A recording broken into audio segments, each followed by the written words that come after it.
All right, so we're going to talk about our main distribution panel. This is a 43. The 43 and the 47 are very similar, but most all of our models have a very similar look. This is a Mercury powered boat, so we do keep our key switches inside. Every fuse in the system and breaker is all labeled here. We have a house battery. The light side will show us our voltage for our house system, and then you notice a number of these lights come on, which indicate that the power is being sent to those solutions, to those options. When we turn it off though, we notice our battery charger lights stay lit. Also too, our bilge pumps will stay active with the main power off in the scenario of the boat lives in the water and you get water inside, the bilge pumps will automatically come on. So house battery's on, each engine, 1, 2, 3, 4. All right, so now we have an engine per battery, and then the house system is typically 2 batteries, depending on your options, could be more.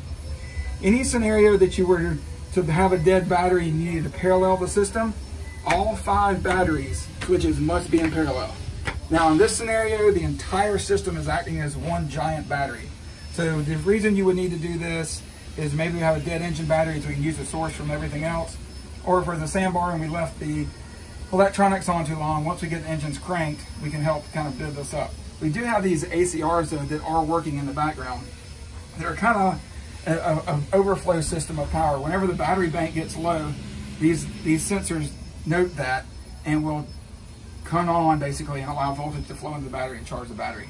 So they are working in the background. So more times than not, you're not going to need to be in parallel. You can stay in this configuration. One thing to note too, in the Mercury powered system, there's always clean power coming to your Mercury switches. So when you're ready to fire your engines, turn your batteries on, turn the key on. You'll get that beep. It means all systems are good to go. Obviously 1, 2, 3, 4. Okay, ready to go. Our start stops buttons are on the dash to get everything cranked. These don't do anything right here. When you're done with the boat for the day, please make sure everything gets turned off. One other thing to note, because there's clean power going to these, if you forget to turn one of these off and you turn the key on, or excuse me, whenever you turn one of these on and you try to turn the key on, you can get another beep. That indicates that the key switch is on and the battery is off. So we need to make sure we turn that to the on position and then it stops. All right, E-riggers, these are for the antennas up top. And then your Garmin plug in this configuration, you put your SD cards in there for waypoints or mapping. All right, we're gonna dive inside the console next. Just to point out a couple things inside the console. Here's our amp system. This boat has 5 amps, one of the bigger stereo systems. If you look around this corner here though, this is something to point out. This fuse panel is for our electronics, our Garmin system in this case. We have the radar, we have both sonar, both multifunction displays, the Sirius weather and everything else. The reason we use this separate from the distribution panel is because every different electronics configuration requires a different fuse source.